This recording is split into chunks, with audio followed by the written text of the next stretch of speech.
जिस व्यक्ति ने अपनी पूरी जिंदगी, लगभग अपनी पूरी राजनीतिक जिंदगी कांग्रेस के खिलाफ की राजनीति की, उस व्यक्ति को नेता बनाने के लिए, उस व्यक्ति को सत्ता में बनाए रखने के लिए कांग्रेस अपनी ताकत लगाने लग गई। कि अपने विधायक जब ये कहते हैं कि साहब 1800 करोड़ का पुल था, गिर गया, ऐसा अंदेशा हो रहा है, जनता कह रही है, लोग कह रहे हैं, ऐसा अंदेशा हो रहा है कि कुछ भ्रष्टाचार है, उसकी जांच करा दी जाए।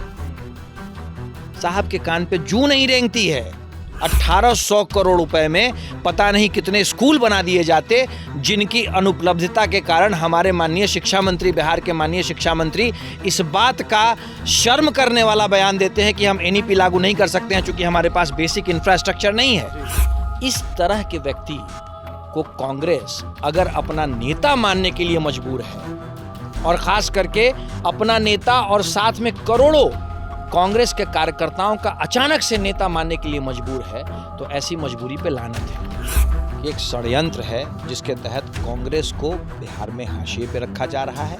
उस षड्यंत्र के पीछे बहुत सारे कारण हो सकते हैं। विरोधी धड़े को एक साथ लाने की बात करने वाला व्यक्ति, विरोध क्या होता है उन्होंने पिछले 30 साल से नहीं जाना। कुछ महीनों से उनको ये ज्ञान हुआ, आत्मज्ञान हुआ कि साहब सारी चीजें गलत चल रही हैं और मुझे विरोध में जाना चाहिए।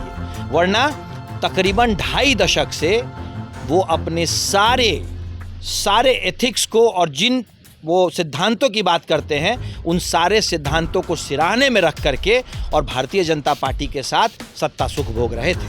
अब किन्हीं कारणों से जब मैंने कांग्रेस छोड़ दिया, और वो उसमें सबसे महत्वपूर्ण कारण था कि बिहार का विकास और मेरी अपनी उम्र, साहब मैं जानता हूँ हमारी उम्र के नौजवानों की या हमारी उम्र के लोगों की पूरी एक पीढ़ी, चाचा भतीजा और उनके समय में उनकी जो सरकार चली, पूरी एक पीढ़ी 25-30 साल बिहार के बर्बाद हो गए। हम 2 दिन पहले कांग्रेस के राष्ट्रीय अध्यक्ष मल्लिकार्जुन खड़गे को बिहार के कांग्रेस के प्रवक्ता एक पत्र लिखते हैं जिसमें अपना दर्द वो जाहिर करते हैं कि कांग्रेस बिहार में बर्बाद हो रही है।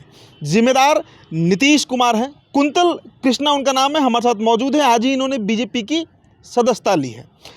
कांग्रेस अब उभार के दौर में है। साफ तौर से नज़र आ रहा है कि राहुल गांधी का कद देश में बढ़ रहा है, पब्लिक में उनका एक्सेप्टेंस भी बढ़ रहा है। तो आखिरकार जब कांग्रेस बुरे दौर में थी तो ये क्यों रहे कांग्रेस के साथ?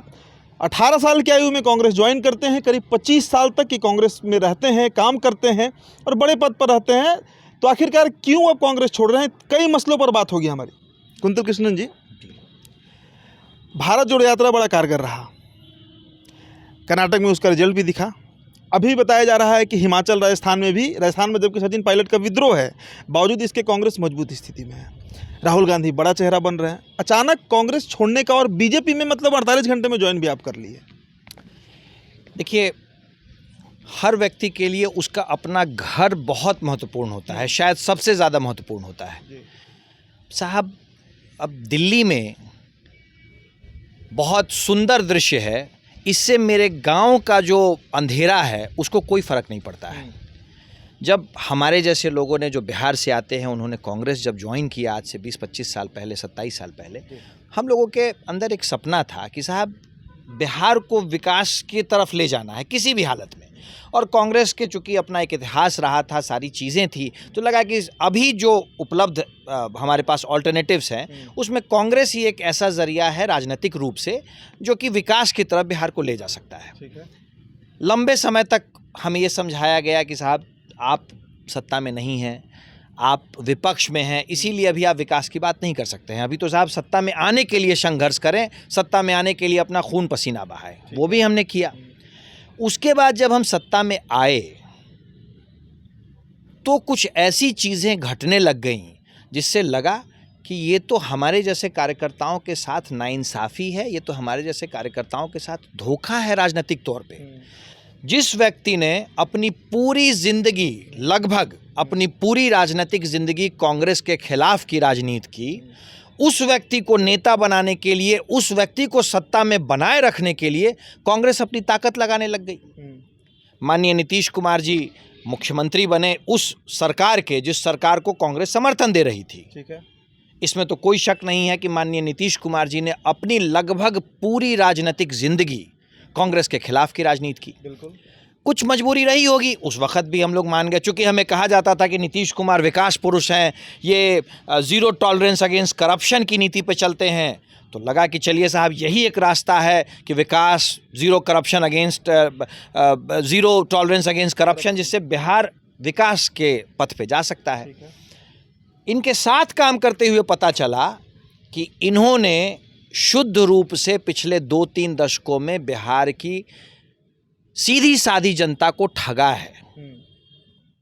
ज़ीरो टॉलरेंस अगेंस्ट करप्शन की बात करने वाले व्यक्ति को उनके सरकार के साथी, उनके अपने विधायक जब ये कहते हैं कि साहब 1800 करोड़ का पुल था, गिर गया, ऐसा अंदेशा हो रहा है, जनता कह रही है, लोग कह रहे हैं, ऐसा अंदेशा हो रहा है कि कुछ भ्रष्टाचार है, उसकी जांच करा दी जाए। साहब के कान पे जूं नहीं रेंगती है। 1800 करोड़ रुपए में पता नहीं कितने स्कूल बना दिए जाते, जिनकी अनुपलब्धता के कारण हमारे माननीय शिक्षा मंत्री, बिहार के माननीय शिक्षा मंत्री इस बात का शर्म करने वाला बयान देते हैं कि हम एनईपी लागू नहीं कर सकते हैं क्योंकि हमारे पास बेसिक इंफ्रास्ट्रक्चर नहीं है। 1800 करोड़ में पता नहीं कितना इंफ्रास्ट्रक्चर बन गया होता। वैसे इंसान, आपके सहयोगी, आपको सदन के पटल पे कहते हैं कि दरभंगा में जो आपने ज़मीन की जिद कर रखी है एम्स के लिए, वो सही नहीं है, उसकी वायबिलिटी नहीं है। आप सदन के पटल पे उन्हें ह्यूमिलिएट करते हैं और आप अपनी जिद पे अड़े रहते हैं, और अंत में वही होता है जो आपके सहयोगी कह रहे होते हैं। दरभंगा और उसके आसपास की क्षेत्र की करोड़ों जनता के साथ आपने सिर्फ इसलिए खिलवाड़ कर दिया क्योंकि आपका मन कह रहा था कि वो ज़मीन सही है जिसमें 30 फीट मट्टी भराई की ज़रूरत है। 300 करोड़ रुपए का आपने जिसमें कहा था कि 300 करोड़ की मट्टी हम भरवा देंगे। उस अस्पताल की पूरी कीमत थी तकरीबन 500 करोड़ रुपए, और मिट्टी भराई के लिए आपने अपने सपनों की ज़मीन को समतल बनाने के लिए 300 करोड़ रुपए की बात कर दी। इस तरह के व्यक्ति को कांग्रेस अगर अपना नेता मानने के लिए मजबूर है, और ख़ास करके अपना नेता और साथ में करोड़ों कांग्रेस के कार्यकर्ताओं का अचानक से नेता मानने के लिए मजबूर है, तो ऐसी मजबूरी पे लानत है। एक सवाल रहेगा यहाँ पर।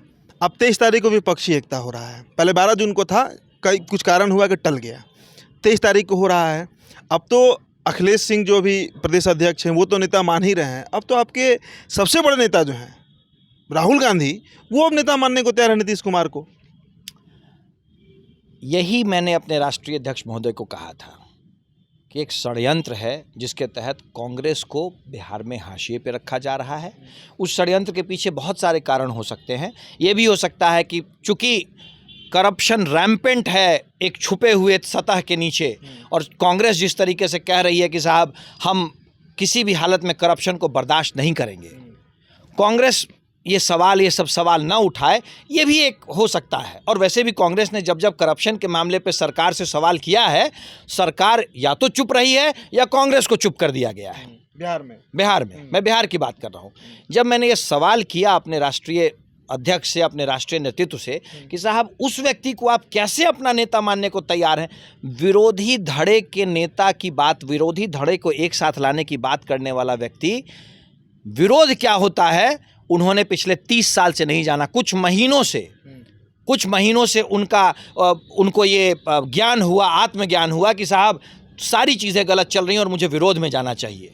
वरना तकरीबन 2.5 दशक से वो अपने सारे एथिक्स को और जिन वो सिद्धांतों की बात करते हैं, उन सारे सिद्धांतों को सिराने में रख करके और भारतीय जनता पार्टी के साथ सत्ता सुख भोग रहे थे।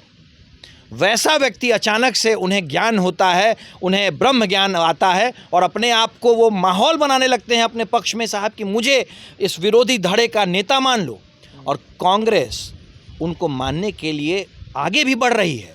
इससे ज़्यादा बुरी बात हो ही नहीं सकती है। और बिहार के लिए खास करके बिहार के लिए और बिहार के कांग्रेस जनों के लिए इससे ज़्यादा गलत बात हो नहीं सकती है। कांग्रेस को तो, और कांग्रेस की सोच वाले लोगों को तो शायद कफन में दबा देने वाली बात है ये। अच्छा, विपक्षी एकता, आप तो कांग्रेस से बाहर आ चुके हैं, बीजेपी ज्वाइन कर ली है, आप अब ईमानदारी से बताइएगा, नेता के तौर पर नहीं, ये विपक्षी एकता कितनी सफल होगी? नीतीश कुमार क्या सच में प्रधानमंत्री दावेदार हो जाएंगे? क्या ममता बनर्जी कांग्रेस को एक्सेप्ट करेंगी? क्या अरविंद केजरीवाल कांग्रेस के साथ आ जाएंगे? क्या राहुल गांधी नीतीश कुमार को पीएम कैंडिडेट मानेंगे? कई सवाल उठ रहे हैं। अभी आज ही मैं पढ़ रहा था और आपको भी जानकारी होगी कि एक तरफ हमारे बिहार के बड़े साहब इस कोशिश में हैं कि विपक्षी एकता का एक कैनवस खींचा जाए जिसके बिंदु में वो रहें, और कांग्रेस का राष्ट्रीय नेतृत्व भी पता नहीं क्या सोच करके उनके इस कैनवस में अपना हस्ताक्षर करने आ रहा है। और दूसरी तरफ ममता दीदी कहती हैं कि साहब अगर आप सीपीएम के साथ हैं तो हम आपका साथ नहीं देंगे। केजरीवाल साहब कह रहे हैं दिल्ली और पंजाब छोड़ दो। सुनने में आ रहा है कि अखिलेश जी कह रहे हैं कि आप उत्तर प्रदेश छोड़ दो, स्टालिन कह रहे हैं तमिलनाडु छोड़ दो, और हो न हो चाचा भतीजा कह दें कि बिहार छोड़ दो। तो ऐसी स्थिति में कौन सी विपक्षी एकता, और क्या विपक्षी एकता की धुरी में जो कांग्रेस बैठी हुई है, अभी सबसे बड़ा विपक्षी दल कांग्रेस ही है, उसके बाद क्या कांग्रेस इस बात को मानेगी? देखिए साहब, ये आपस के लोग हैं, इन सब की अपनी अपनी महत्वाकांक्षाएं हैं और इनकी महत्वाकांक्षाएं अपने अपने क्षेत्रों तक सीमित हैं। बिहार के माननीय मुख्यमंत्री महोदय को अचानक से ये उनको शायद गलतफहमी हो गई है या उनको गलतफहमी करवा दी गई है कि पूरे देश में लीडरशिप ख़त्म हो गई है, लीडरशिप का अभाव हो गया है और आप ही में वो लीडरशिप देखी जा सकती है। तो वो अपने आप को, उनकी अपनी इस गलतफहमी को जीने के लिए वो बिहार की भोली भाली जनता की गाढ़ी कमाई के प्लेन पे चढ़ रहे हैं। यहाँ पे स्थितियाँ विकट हैं, यहाँ पे अकाल की स्थिति आ गई है। ये छोड़ करके वो 20 तारीख को स्टालिन से मिलने जा रहे हैं, तमिलनाडु में बुलाने जा रहे हैं, और मुझे लगता है कि उन्होंने एक दिन में सपना देख लिया है और उस दिन के सपने को साकार करने के लिए आज तक की उनकी जितनी जमा पूंजी है सब वो खर्च करने पे लगे हुए हैं। अच्छा, सम्राट चौधरी ने आज आपको बीजेपी ज्वाइन कराया। बीजेपी से आपका कभी कोई रिश्ता नहीं रहा, नाता नहीं रहा, कांग्रेस में आपने काम किया, यंग एज से काम किया, अब आप मतलब मध्य आयु में चल रहे हैं। बीजेपी को एक्सेप्ट करना अभी फ़िलहाल आपके लिए आसान होगा या किसी भी कांग्रेसी नेता के लिए जिन्होंने अपना 2 दशक से अधिक समय बीजेपी को दिया, ये संभव है, आसान है? ये एक पॉलिटिकल एक्टिविस्ट की तरह मुझे इस बात का पूरा ज्ञान है कि इस देश में सिर्फ 2 पार्टियां हैं जो राष्ट्रीय स्तर की पार्टियां हैं, जिनके लिए अपना सिद्धांत, और शायद दोनों पार्टियों के लिए, अभी कुछ दिन पहले तक तो मुझे ऐसा लगता ही था कि दोनों पार्टियों के लिए देश हित, विकास, जनता ये सबसे ऊपर है। अब किन्हीं कारणों से जब मैंने कांग्रेस छोड़ दिया, और वो उसमें सबसे महत्वपूर्ण कारण था कि बिहार का विकास और मेरी अपनी उम्र, साहब मैं जानता हूँ हमारी उम्र के नौजवानों की या हमारी उम्र के लोगों की पूरी एक पीढ़ी, चाचा भतीजा और उनके समय में उनकी जो सरकार चली, पूरी एक पीढ़ी 25-30 साल बिहार के बर्बाद हो गए। हमारी पूरी पीढ़ी बर्बाद हो गई विकास के नाम पे। हम लोग भूल गए विकास क्या होता है। और माननीय नीतीश कुमार जो अपने आप को विकास पुरुष कहते हैं, उन्होंने तो बिहार की जनता को घनघोर रात का डर दिखा करके दिए को कहा कि साहब यही रोशनी है। दिया, जिस तरीके से आप घनघोर रात का डर दिखाते रहते हैं कि देखो ये घनघोर रात है और ये जो दिया है यही रोशनी है, वही काम उन्होंने विकास के नाम पे किया। और जब मुझे इस बात का अंदेशा हो गया कि साहब कुछ नहीं है यहाँ, जिस व्यक्ति का हम लोग विरोध करते आए थे, और कांग्रेस आज तक तो नीतीश कुमार का विरोध ही करते आई थी, कांग्रेस तो कहते आई थी कि साहब आप विकास के नाम पे कुछ नहीं कर रहे हैं, आंख में धूल झोंक रहे हैं, करप्शन रैम्पेंट है, आप कहते हैं भ्रष्टाचार मुक्त बिहार है, पर भ्रष्टाचार से ज़्यादा, यहाँ से ज़्यादा भ्रष्टाचार शायद कहीं नहीं है। तो जब मुझे इस बात का एहसास हो गया तो मेरे और हम अपनी अगली पीढ़ी को सोचते हुए जब ये बात सोचते हैं कि बिहार का विकास कैसे होगा, तो सिर्फ और सिर्फ एक ही आस नज़र आती है। और ये आस मैं इसलिए आपको ये बात नहीं कह रहा हूँ कि आज मैंने बीजेपी की सदस्यता ले ली है। बिहार के आसपास आप नज़र घुमा के देख लें, बगल में उत्तर प्रदेश है, उत्तर प्रदेश में आप जाके देख लें विकास क्या होता है। और जब भारतीय जनता पार्टी ये बात कहती है कि उत्तर प्रदेश में साहब हम पूर्ण बहुमत से हमारी सरकार आई तो हमने अपने प्रोग्राम्स इम्प्लीमेंट किए, हमारी जो सोच थी वो हमने इम्प्लीमेंट की, तो आप जाके देख लें, वो जो अगर कहती है तो वो दिखता है। इसीलिए मुझे इस बात का विश्वास हो गया, मैंने अपना आत्ममंथन किया, अपने साथियों से बात की, और मैं इसी कंक्लूजन पे पहुंचा कि अगर बिहार के विकास की बात है, अगर हमें अपने आने वाली पीढ़ी के भविष्य की बात है, बिहार में हमारी पीढ़ी, क्योंकि हमारी पीढ़ी को तो नीतीश जी और इनके साथी लालू जी और तेजस्वी जी के दल ने तो हमारी पीढ़ी के समय को बर्बाद कर दिया। अगर कुछ करना है तो एक ही उपाय बचता है और वो उपाय है मुख्य धारा की राजनीति भारतीय जनता पार्टी के साथ। पूर्ण बहुमत की सरकार रहेगी तभी जाकर के भारतीय जनता पार्टी, और चूंकि भारतीय जनता पार्टी ने इस बात को प्रूफ किया है, उत्तर प्रदेश बगल का प्रदेश है, बहुत सारे प्रदेशों में किया होगा पर उत्तर प्रदेश तो आपके बगल में है, जाके देख लें। जी, एक अंतिम सवाल, आप जितना बात नीतीश कुमार के बारे में कह रहे हैं, क्या इन बातों के बारे में जो अखिलेश प्रसाद सिंह हैं या और भी जो बीजेपी यहाँ पर कांग्रेस में जो बड़े बड़े नेता लोग हैं, चाहे मदन मोहन झा पूर्व प्रदेश अध्यक्ष, इन लोगों को जानकारी नहीं है? अगर जानकारी है तो फिर दिल्ली तक ये बात नहीं पहुँच रही है? क्या कारण है कि अचानक एक मतलब युवा नेता, भी तो आप युवा ही हैं, उसको ये बात समझ में आ गई, लेकिन इतने बड़े बड़े दिग्गज, राज्यसभा सांसद, पूर्व केंद्रीय मंत्री, इन लोगों को ये बात समझ में नहीं आई? मेरे जैसे छोटे कार्यकर्ता को जब ये बात समझ में आ रही है, और मुझे पता है कि मेरे जैसे बहुत सारे छोटे राजनीतिक कार्यकर्ताओं को ये बात समझ में आती है अक्रॉस द पार्टी लाइन कि बिहार की असलियत क्या है, बिहार में जो विकास का हमें दिखाया जा रहा है जादू, इस जादू के पीछे की असलियत क्या है, सब समझते हैं। ये यहाँ जो भ्रष्टाचार मुक्त प्रशासन की बात हो रही है, उसकी असलियत क्या है, जब मेरे जैसे छोटे कार्यकर्ता को ये बात समझ में आ रही है, तो मुझे लगता है कि बड़े नेताओं को तो समझ में आ ही रही होगी, पर अपनी अपनी बात है, कुछ तो मजबूरियां रही होंगी, वरना कोई यूं ही बेवफा नहीं होता। अपनी अपनी मजबूरियां हैं, मेरी भी अपनी मजबूरी थी जिसके कारण मैंने खुल के ये बात कही, और आज जो हुआ वो हुआ। मैं इसके लिए बिल्कुल अपने आप को मैंने तैयार किया और कमिटमेंट के साथ तैयार किया।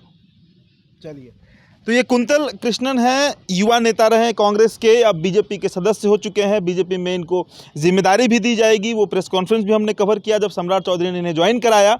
तो नीतीश इम्पैक्ट जो है वो अब कांग्रेस पर दिख रहा है। धीरे धीरे कांग्रेस में विद्रोह के जो सुर हैं वो तेज हो रहे हैं, और 23 तारीख को इसी बीच विपक्षी एकता की बैठक है। राहुल गांधी आते हैं या नहीं आते हैं, उसके बाद पूरी तरह सीन जो है वो क्लियर हो जाएगा कि कितने हद तक कांग्रेस जो है बिहार या देश में वो नीतीश कुमार को एक्सेप्ट करती है। फिलहाल चर्चा में इतना ही। मेरा नाम उदित तारन है।